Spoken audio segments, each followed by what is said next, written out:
Bonjour tout le monde. Je vous préviens, ça sera une vidéo très bavarde, un petit peu à bâton rompu finalement, qui concernera un ouvrage que j'ai trouvé dans une boîte à livres donc hier. Donc là, même si je n'ai pas terminé encore ce livre, qui est un essai, on va dire, hein, pour simplifier, je vais commencer à en parler parce qu'il y a énormément de choses à dire, avec le sentiment l'impression plutôt, que je n'aurai pas tout dit à l'issue de cette vidéo, ni peut-être des vidéos qui vont suivre, hein, puisque j'en ferai au moins une deuxième, dans la mesure où le livre fait, alors je vais vous le dire, 71 pages et que j'en suis seulement à la page 40, enfin plus de la moitié, mais quand même.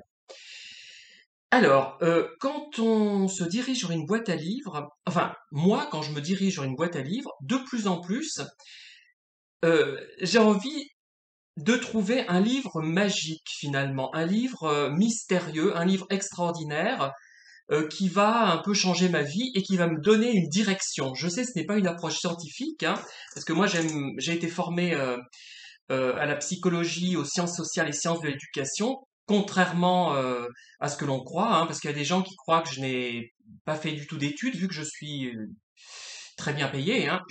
Bref, euh, j'ai quand même, donc ce qui correspond au Master 1 maintenant, maîtrise de psycho, donc, hein, euh, et j'ai, grâce à cette formation, bénéficié d'une approche scientifique des événements et comme je vous l'ai expliqué déjà à plusieurs reprises, pour moi, l'au-delà ne peut être que scientifique. Les religions, à mon avis, ne donneront pas la réponse, mais les deux ne sont peut-être pas incompatibles. Enfin bref, voyez à peu près mon état d'esprit. Mais par contre, j'ai pas envie de me retrouver dans un coin du plafond à regarder. Là, j'y crois pas du tout à ce truc-là. Bon, je suis désolé, hein, je n'y crois pas. Bon, c'est comme ça. J'ai peut-être tort, j'ai peut-être raison, je n'en sais rien. Donc, je m'attends toujours à trouver un livre un livre, c'est pas joli, un livre qui va changer un petit peu ma vie, soit parce que il va énormément me plaire, il va me divertir énormément, plus que tous les autres, soit parce qu'il va me donner des idées qui vont en partie changer ma vie d'une certaine manière, soit parce que aussi il va me permettre de trouver de nouvelles idées pour mes propres livres.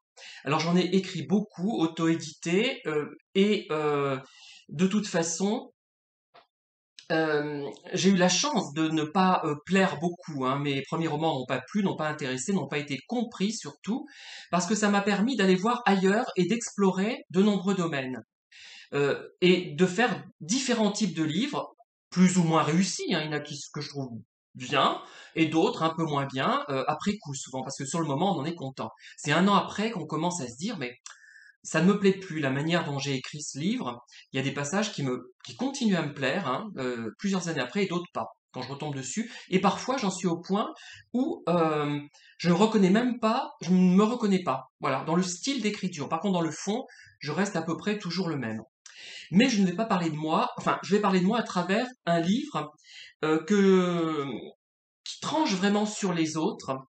Et je dirais, même si c'est un essai, alors que l'auteur que j'ai vraiment un peu laminé, hein, j'ai laminé un livre d'Agnès Martin-Lugan, c'était une évidence. Euh, c'est le contraire d'Agnès Martin-Lugan, je dirais, même si ce n'est pas le même genre de livre. Pourquoi? Parce que l'écriture est très riche, très travaillée, la personne pense, il y a une profondeur, qu'on soit d'accord ou pas avec ce qu'elle raconte d'ailleurs, et on n'a pas l'impression d'être pris pour un imbécile. Voilà. Et ce livre, apparemment, si j'ai bien compris, est édité à compte d'auteur, pas auto-édité, je crois que c'est à compte d'auteur, hein. C'est différent, vous le savez, auto-édité, on est son propre éditeur, encore que non, parce qu'avec Lulu, moi maintenant je suis considéré comme édité par Lulu, hein.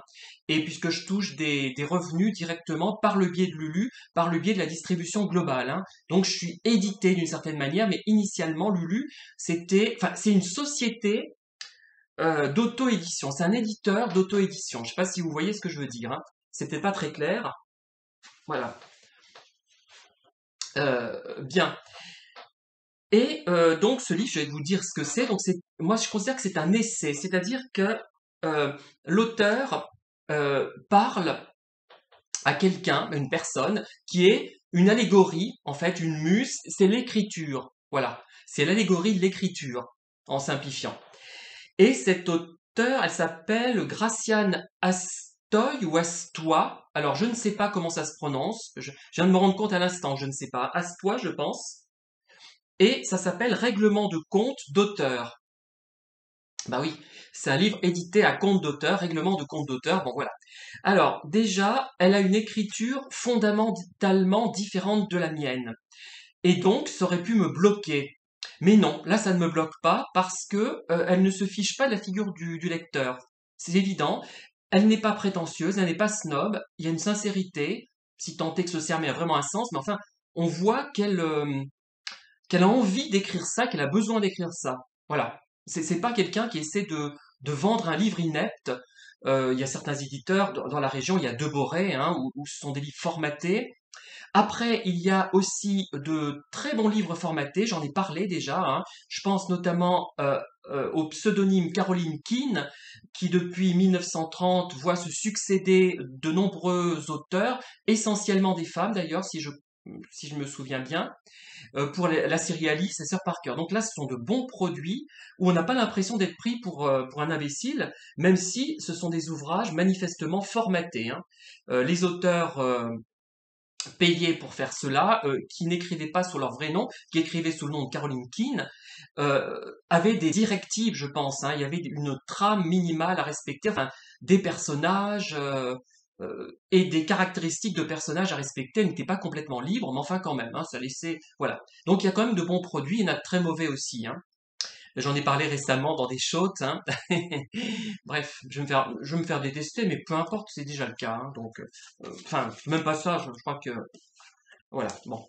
Euh, et donc, aux éditions Atlantica, Emma Floré, hein. C'est un livre qui est sorti en novembre dépôt légal en novembre 2005. Il a été écrit en octobre 2005, hein. Il est sorti. Voilà. Euh, je pense que donc là, j'ai regardé un petit peu cet auteur, mais j'ai survolé simplement. Je me suis pas intéressé plus que ça à sa bibliographie. Elle a écrit là trois autres titres: Le chêne de Guernica chez Cheminement en 2003, Le solstice des maudits toujours chez Cheminement en 2004 et en 2005 Miquel El Soledad chez Atlantica Séguier. Alors, ce que je vais faire avec ce livre, c'est que je vais reprendre certaines citations en ayant conscience donc de passer à côté de plein de choses, parce que c'est très riche, hein. Il y a beaucoup de remarques. Et la question que je me pose, quel est le public potentiel de ce livre? Parce qu'on n'y pense pas quand on écrit. Un vrai auteur ne pensera pas à ça, ne va pas formater son livre en fonction d'un public. Mais là, une fois qu'il est écrit, et moi que je le trouve dans cette boîte à livres, hein, donc c'était la boîte à livres c'était laquelle déjà? J'ai un trou. Ah oui, si, c'est celle du Moutier à Thiers, boîte à livres du Moutier. Ça peut peut-être intéresser l'auteur si jamais elle tombe sur cette vidéo. Donc c'est un quartier de Thiers qui est, je dirais, c'est un vieux quartier, mais c'est la partie basse de la partie haute. Je sais pas si vous comprenez ce que je veux dire, mais bon, les Thiernois comprendront peut-être. Donc c'est une boîte à livres qui est rue route de Clermont, il me semble, hein, que ça s'appelle comme ça, hein, pas loin d'un parking. Et il y a cette boîte, donc, hein, voilà. Alors voilà je vais faire des citations, lire ce qu'elle nous raconte, cet auteur, et commenter, hein, de façon égocentrique, parce que je le fais forcément avec mon filtre personnel, hein. Euh, L'écrivain n'est pas aimé parce qu'il fait peur, parce qu'il parle ou plutôt qu'il écrit. Les écrits restent et les reflets et cruels miroirs de livres aussi. Alors, effectivement, ceux qui écrivent font peur, ça c'est vrai. Peut-être pourquoi, je n'en sais rien. Je sais pas si c'est uniquement pour ces raisons, hein. Après, elle utilise d'ailleurs, je sais pas si je l'ai dit, un langage qui est un peu la langue des oiseaux, souvent cet auteur, hein. Pas tout le temps, mais assez souvent, on voit ça, hein. Je pense que vous connaissez ce que c'est. C'est par exemple, j'en ai retenu un par comme ça, dans quelqu'un qui écrivait de cette façon, mais moins bien quand même que cet auteur-là. Notaire, il transformait ça en noutaire. Enfin, c'est un mot qui est censé, c'est une expression qui est censée révéler autre chose. Elle est plus loin que l'apparence, je pense. Mais c'est certainement une très mauvaise définition. Je ne suis pas un spécialiste et pas du tout un adepte, parce que j'ai un style très classique j'essaie que ce soit très soutenu. Je peux pas faire autrement, sinon j'ai l'impression de ne pas travailler sérieusement, de ne pas travailler sérieusement, j'oublie la négation. Voilà. Et effectivement, on fait peur parce que c'est un domaine, je dirais surtout, qui est étranger à la plupart des gens. On dit que tout le monde écrit aujourd'hui. Ben, ce n'est pas vrai. Il y a des gens qui écrivent et d'autres qui ne savent pas du tout écrire, malgré leurs compétences en littérature. Peut-être qu'ils sont justement bloqués par leur agrégation de lettres ou des choses comme ça, où les a formatés en disant qu'un auteur, par exemple, qui est auto-édité n'est pas un véritable auteur. Il y a d'ailleurs une librairie à Clermont, elle est rue des Gras. J'aime pas du tout cette librairie. Elle a cette conception. Elle ne vend que des livres édités par des grands éditeurs ou même des petits, mais des éditeurs. Et ça s'appelle La Librairie. Vous voyez déjà, moi je trouve qu'il y a une certaine prétention dans ce nom. Et elle est prête à repousser tous les gens qui ne sont pas édités, alors qu'il y a des auto-édités qui ne sont pas si mauvais qu'on le croit. Ou même à compte d'auteur. Hein. Euh, Effectivement, il y a une peur, parce que je dirais même pas une peur, mais un désintérêt profond, parce que ça ne fait pas partie de l'univers de la personne. Mais on en revient aux normaux pensants là. C'est-à-dire que il y a beaucoup de gens qui sont très stéréotypés, qui sont très formatés. On me soutient le point de vue contraire, on me soutient que les choses évoluent, c'est vrai, ça évolue, mais il y a encore, je le regrette, je le déplore, hein, moi aussi, des gens formatés. Par exemple, dans un couple, la femme va s'intéresser aux vêtements, elle va prendre le thé avec des copines ou le café, l'homme va aller voir des matchs de foot et va s'intéresser aux voitures. Enfin, je simplifie, mais il y a encore des gens, mais énormément, je vous assure, qui sont dans ce schéma. Hein. Alors que moi, ce qui m'intéresserait, c'est que justement, que ce soit la femme qui aille voir le foot et le mari qui aille voir la danse classique, par exemple. Voilà des couples qui me motiveraient énormément pour casser un peu toutes ces choses-là. Alors voilà, bon, il y aurait certainement beaucoup de choses à dire, mais j'en dis pas plus parce que je n'ai rien à dire pour le moment de plus. Alors, quand quelqu'un écrit, on dit que qu'on écrit, alors apparemment l'auteur a reçu des remarques du genre, vous allez rire, hein, du genre, justement, elle met du genre, c'est bien, ça t'occupe. Ah ouais, une pauvre malheureuse qui a besoin de s'occuper. Bah non, si on a besoin de s'occuper, on fait pas ça, on fait des mots croisés, du bénévolat, des mots fléchés. Moi j'en fais pas mal, hein. Bon, je dirais pas dans quelles circonstances, parce que ça serait choquant. Euh, du coup, sont nés les écrivains des 35 heures, se tolérer parce qu'ainsi ils occupent leur RTT. Vous voyez, ils ont un boulot à côté, ça va, c'est bon. Ils sont pas, ça peut passer. Bon, c'est quelqu'un de bizarre qui écrit des choses bizarres, comme ce Pierre Calmar. On comprend pas ce qu'il écrit, c'est hermétique. Alors qu'un jour, je vous ai dit, une dame est venue me trouver et m'a dit, bah non, ce que vous écrivez, c'est pas si hermétique que ça. Hein. C'est que les autres, ses amis, c'était des bécasses. Hein. Voilà, bon, je l'ai dit. Oh, tant pis. Bon, bref. Par contre, ce qui est marrant, c'est que les gens nous critiquent sur des points où on n'est pas critiquable, finalement, pas tellement, mais les maladresses de style qu'on peut semer dans un livre, ça, ils ne le voient pas. Hein. Nul. Enfin, ils voient juste ils nous critiquent pour nos aspects positifs, pour ce qui est bien, pour notre originalité. C'est ça qui est terrible. Euh, alors, les passions, notamment de l'écriture, hein, explique l'auteur, elles éloignent de tout, des autres. Ils se sentent alors vides et seuls. Bon, tout est dit là, je crois. Hein. Alors là, par contre, elle aborde des choses mais fondamentales pour moi et pour tous les gens qui écrivent. Hein, c'est incroyable. C'est un des livres qui m'aura peut-être le plus marqué dans ma vie jusqu'à présent. Pas, je sais pas s'il est dans les 10 premiers, mais enfin, au niveau des idées, c'est fou. Hein. Que fais-tu dans la vie? J'ose répondre, j'écris. Elle a du courage. Hein. Alors, bon. Oh, c'est bien, dis donc. Mais ton vrai métier, c'est quoi? Vous travaillez? Oui, je suis fonctionnaire. À la bonne heure. Voilà. Alors là, on touche quelque chose, mais de fondamental, dont j'ai déploré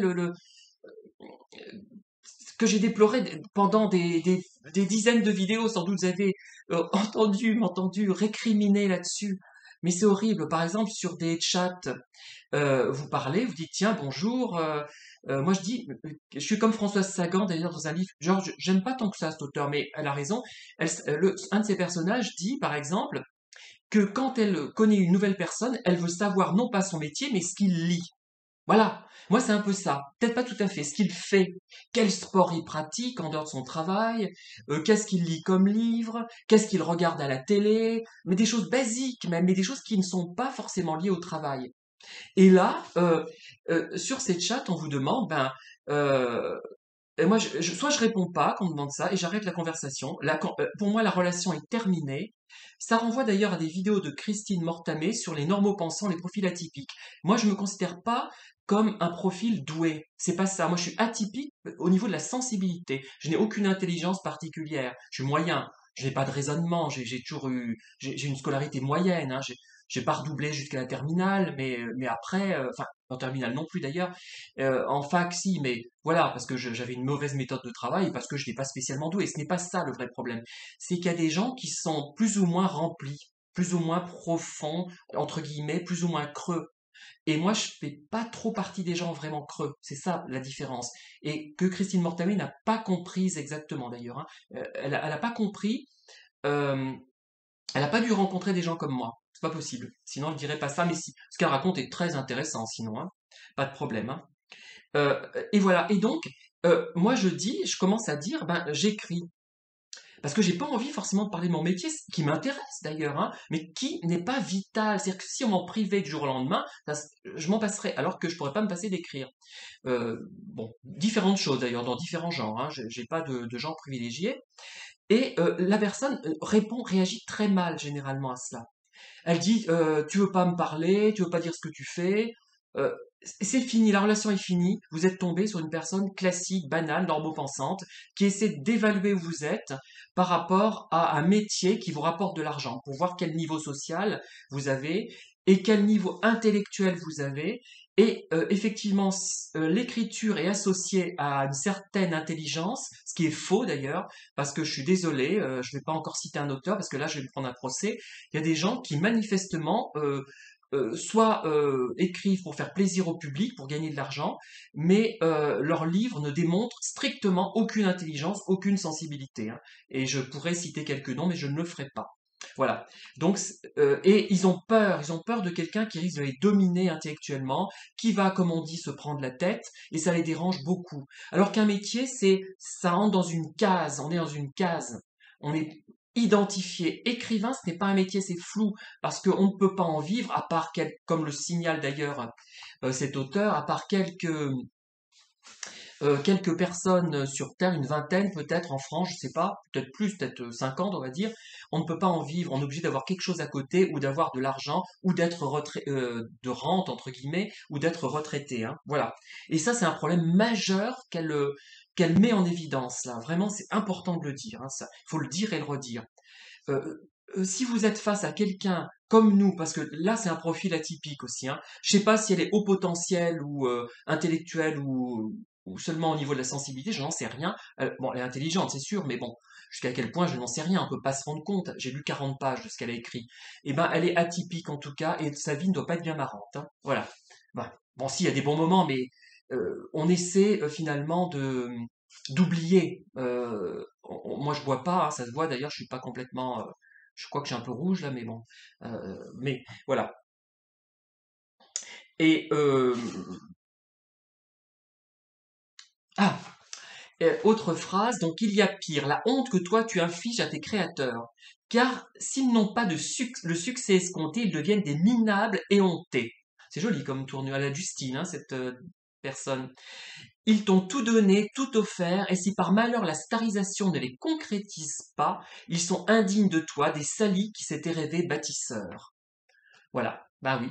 Alors, si demain je ponds un livre absolument nul, comme certains thrillers, où ils disent quatre morts, quatre corps découverts, j'ai trouvé ça à la Fnac il y a pas longtemps, je suis passé sur un rayon, je prends un livre, et quatre corps horriblement dépecés sont trouvés dans une clairière, je sais plus un truc dans ce genre-là. Voilà. Bon, pourquoi pas, ça peut être un très bon livre, ça peut être pris au second degré, ironique, moi j'aime bien. Mais voilà, si je produis un livre nul, comme ceux d'Agnès Martin-Lugan ou comme ceux de beaucoup d'auteurs de thrillers, eh ben, s'il a 1 million de ventes, on va me dire, mais on va parler de moi, les journaux vont me contacter, etc. Alors que j'aurais écrit une nullité. C'est le succès. Les gens ne voient que cet aspect-là. Enfin, les gens un peu bébêtes, hein. Voilà. Bon, je reste là pour cette fois parce qu'il se fait tard. Ça fait 20 minutes que je parle et j'ai commenté 18 pages. Enfin, et je vais continuer une deuxième vidéo dans la foulée, mais j'arrête celle-là pour le moment. À tout de suite.